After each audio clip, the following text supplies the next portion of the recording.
Before I started making this series, I had never encountered the distinctive and amusing work of American illustrator Peter Newell, and I'm guessing he'll probably be unknown to most of you too. He was born on a farm in Illinois in 1862, but a life of farming wasn't what Newell had in mind, and he set about trying to get established as a magazine illustrator and caricaturist.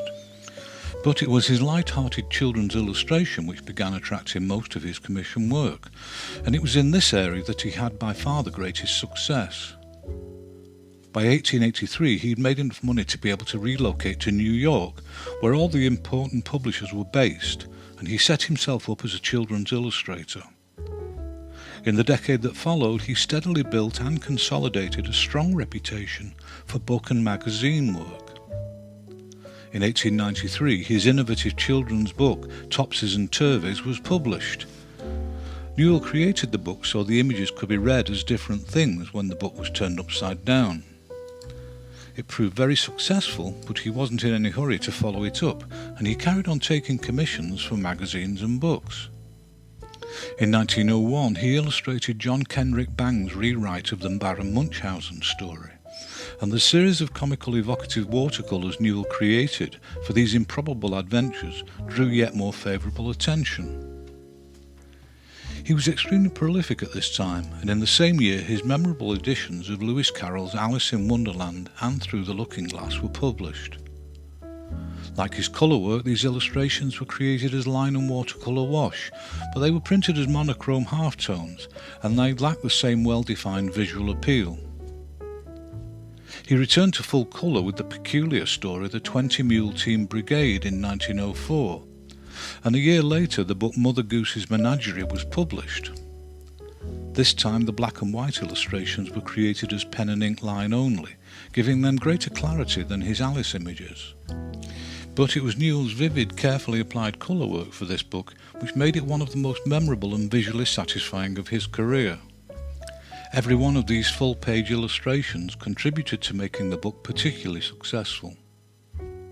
But success was far from guaranteed, and around the same time he also created a comic strip titled The Naps of Polly Sleepyhead, which owed more than a little to Winsor McCay's Little Nemo in Slumberland, and it only managed the briefest of runs.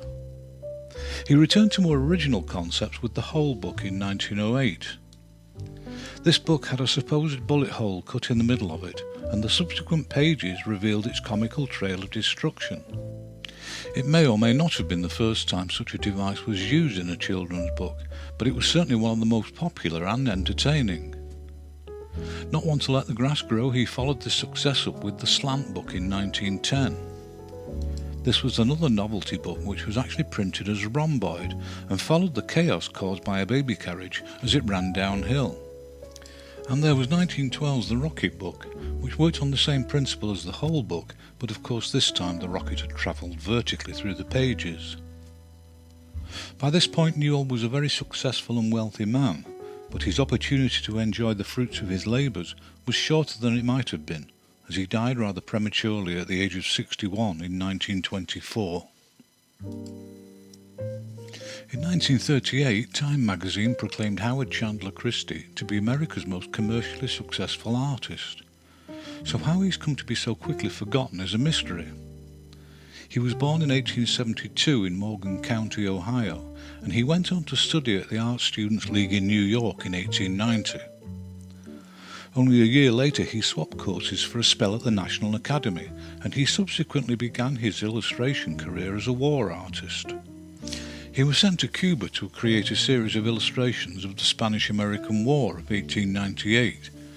These dramatic images were published in several popular American magazines, such as Scribner's and Collier's Weekly. His images propelled Christie to national celebrity, but he didn't particularly want to be typecast as a war artist, and instead he built a new reputation for his evocations of female beauty. These illustrations were hugely successful and appeared regularly in books, magazines and advertising. Although the women he painted at this time were invariably beautiful, they were far from being pin-ups, and consequently they had broader appeal, particularly to the female readers of the magazines and books. When America joined forces with the Allies during World War I, military matters were inevitably back on the agenda. But this time he generally avoided painting scenes of conflict and instead used his female characters on rousing propaganda and recruitment posters, as well as patriotic magazine covers. When the war ended, Christie returned to his romantic and historical commissions for books and magazines, and from 1920 onward he was also in great demand as a portrait painter for those wealthy enough to afford his services. He was a remarkably versatile artist who was equally at home working in oil paint, watercolours or pen and ink. And although many of his paintings were incredibly precise and plausible, on occasion he seemed to enjoy more spontaneous expressionistic brushwork.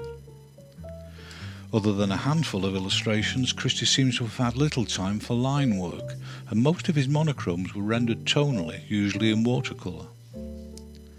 In 1934 he was commissioned to paint a series of female nudes to decorate large wall panels in the New York City restaurant Café des Artistes. These were a far cry from his earlier females, and were explicitly erotic in their appeal, even if designed to resemble classical art. And the success of this commission led to many more, featuring vibrantly rendered fantasy nudes cavorting around all corners of the image. But his move into erotica didn't do his reputation any harm, and in 1940 he was commissioned by the White House to paint the scene at the signing of the Constitution of the United States.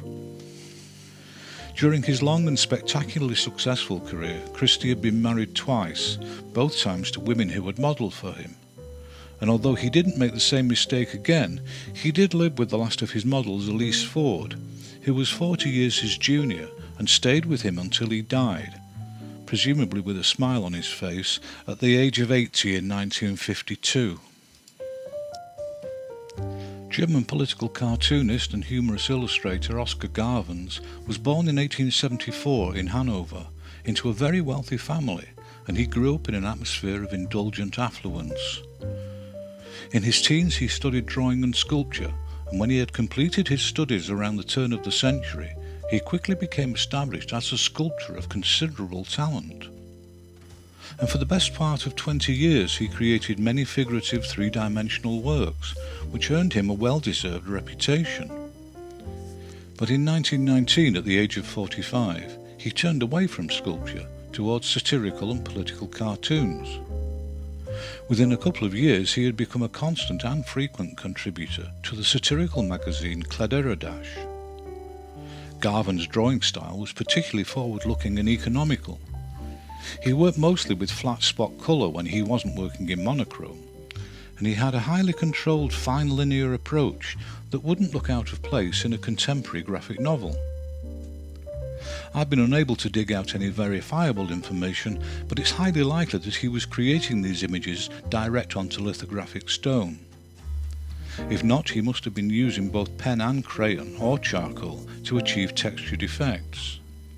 But whatever his methods and media, the quality of his anatomical understanding and visual fluency couldn't be debated.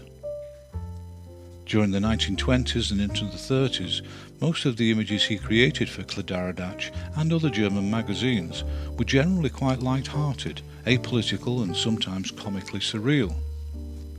But when Hitler's National Socialists came to power in 1933, his earlier playfulness disappeared, and it was soon replaced by a darker, more cynical humour. As war grew ever closer, his images increasingly fell into line with Nazi ideology. This illustration was titled The Sculptor of Germany, and it was a clear indication of the level of Garvin's support for the Führer and his anti-Semitism.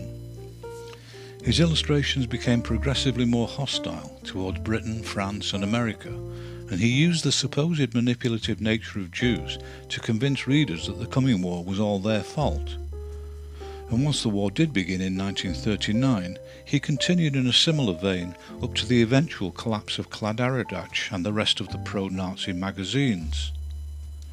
In 1945, when Hitler and Goebbels were dead and Germany surrendered, Garvens knew his career was over, and he disappeared into the shadows and died virtually forgotten in 1951 at the age of 77. French poster artist Jean Carlu was born in a small town just outside Paris in 1900. He had planned to become an architect like his father and older brother, but in his teens his right arm had to be amputated after a serious accident. But showing a determination that few of us could hope to match, he taught himself to draw with his left hand, and simultaneously abandoned architecture in favour of illustration. It took him a couple of years, but by 1919 he had overcome his disability enough to get a job at the Devon Bay advertising agency creating posters. Although remarkable for having been painted with his left hand, the early posters had little about them that was distinctive. But in 1921 he illustrated a poster for the French release of Charlie Chaplin's film The Kid, which attracted a lot of favourable attention.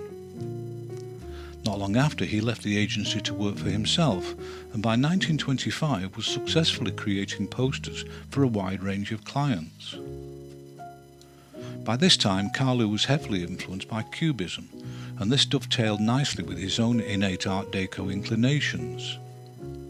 From early on, his shapes were bold and barely representational, and colour was generally flat and rarely naturalistic. It's possible that the reason Carlu isn't better known is that he has tended to be overlooked in favour of the more widely celebrated A.M. Cassandra.